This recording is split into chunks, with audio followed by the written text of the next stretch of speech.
Kia ora everyone, it's Muzz, and I wanted to show you tonight I wanted to show you the money.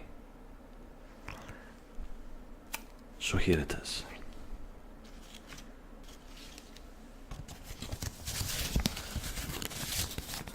Some of you may have seen this one before.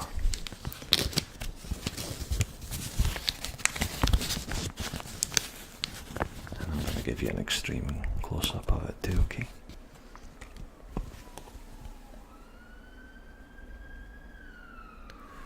I was going to say that is a Scottish £5 note, but that was a police car. So, let me just show you this one again. So this is from the Royal Bank of Scotland. Promise to pay the bearer on demand £5 sterling at their head office here in Edinburgh by order of the board, 20th of January 2005. Check that out. Oh, I need to get in closer to get the focus. Is it gonna focus? There it goes. That's the game. That is your classic, or relatively classic, Scottish £5 note. US, that's probably worth about $8. And I think, like I just said, 2005. So, not the newest one, but not the oldest one either. And I quite like the picture on the back, which is one of the things I like to show you in these show and tell videos anyway. So, that is Culzean Castle. And I really love the patterns up in the corner and all the little intricacies which you find on all money, don't you, in order to avoid easily counterfeiting it. So yeah, that is Royal Bank of Scotland £5 note.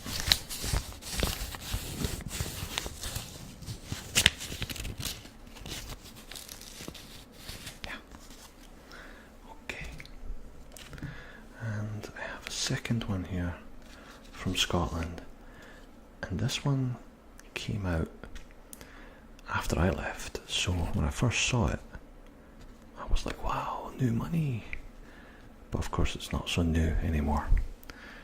This is Clydesdale Bank £10 note with a picture of Robert Burns on the front. And on the back is my hometown of Edinburgh. I'm going to get real close so you can see the intricacy of that picture. All the buildings and the trees. Scottish thistle in the corner. The old and new towns of Edinburgh, Scottish World Heritage Site, inscribed 1995. £10, commonly known as a tenner. Many a fight amongst friends has started over the fact that you still owe me a tenner. No, I didn't. I gave you it back. No, you didn't give me it back. You still owe me a tenner. Do you want to fight about it? Moan then. And so on and so forth.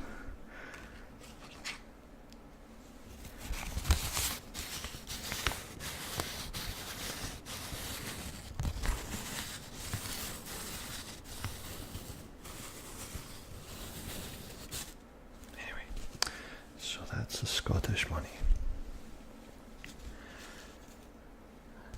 This one is actually really quite small by comparison. I'm going to show you. This is an Australian $10 note, or a $10 bill, depending on what lingo you prefer. We usually say note. And I think in Canada we say note and bill. It depends. So I'll show you them side by side first. You can see that the Australian one, that's exactly side by side. The Australian one's quite a bit smaller. Yeah, for me anyway, it seems quite wee. And if I remember correctly, this one is made of paper. And I really don't want to test that theory because I will rip it. But I know for a fact that the Australian ones are made of plastic. And you can't rip them. I think.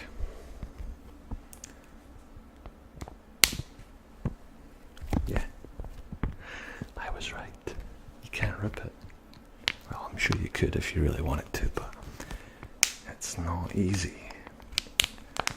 And this is becoming really common. Plastic polymer, or whatever it is now the material of choice for many currencies, including here in Canada. I think they're bringing it in, if they've not already brought it in. So, Governor, Reserve Bank of Australia, Secretary to the Treasury, plus Australian note. Oh, this Australian note is legal tender throughout Australia and its territories. And the picture here is of A.B. Banjo Peterson. I don't know who that is, but have a wee look.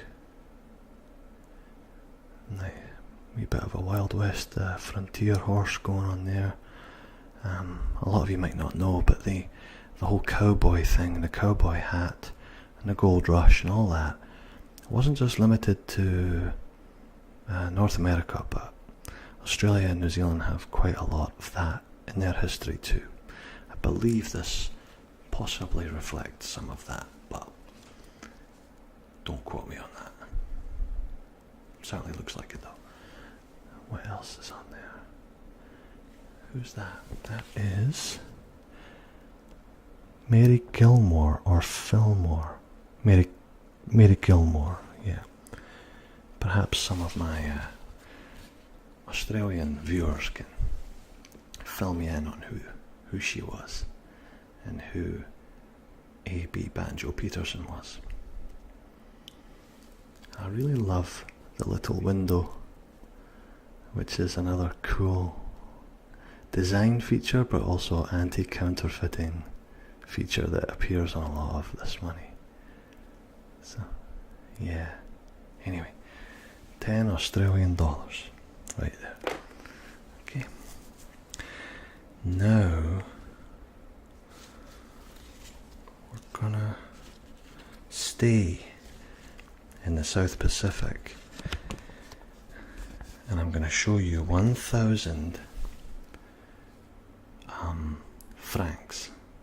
1,000 francs from Tahiti or French Polynesia. Well, it's French Polynesia, Tahiti's a part of it. And they don't really have any little stories, I don't think, on their notes, but they still look pretty cool with all the designs. I don't speak French, so I really wouldn't know anyway what some of that says, although, yeah. 1,000 francs. I really like that turtle. It's cool. So there's that one. Now, I'm hoping that most of you haven't seen any of these ones before, and these are my favourite. I only just recently rediscovered them in an old travel wallet of mine that I used to carry everywhere back in my backpacker days. And I've got 3 of them, which I was delighted to find. This one is in really good condition. Take a look at that. How cool and how intricate is that? Right? It's like the cornfields or the harvest, and on the back we have what looks like a hydroelectric power station, and a great seal of the country or the government. Oh, there we go. This is from Laos, which a lot of people mispronounce Laos. It's actually Lao. At least that's what they call it, so I'm assuming that's what it's called. And this is 500 Kip. 500 Kip.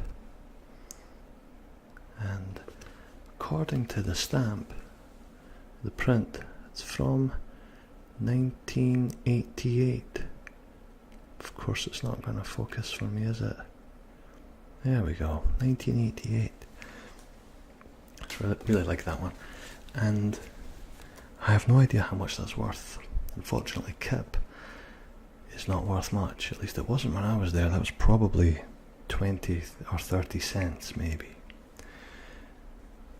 This is 9,000 Kip.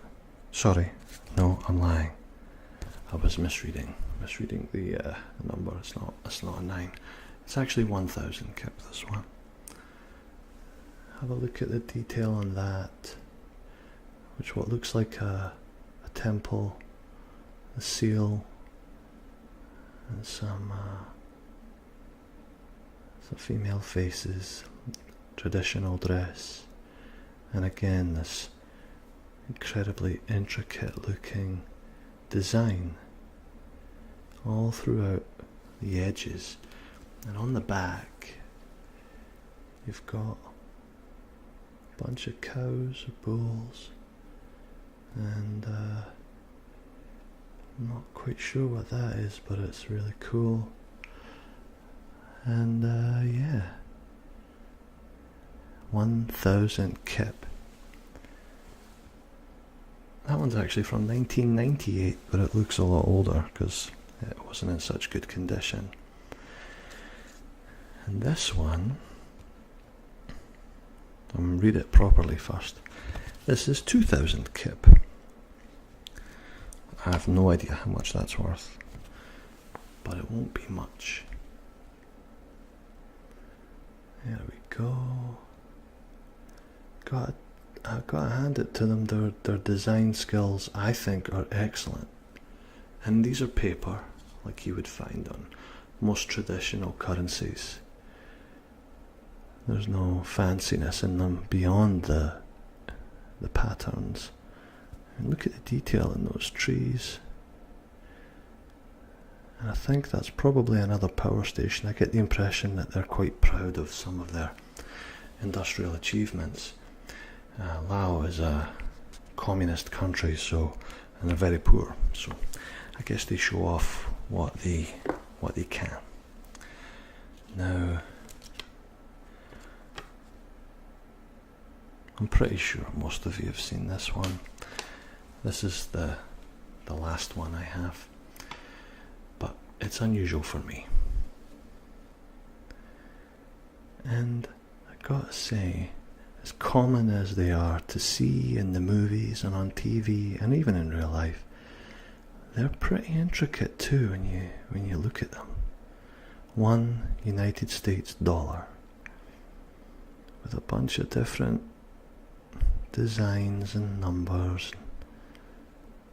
This note is legal tender for all debts, public and private, Federal Reserve note. That's interesting that you guys, Americans, generally call these bills, but it does say note right on it, so that's interesting.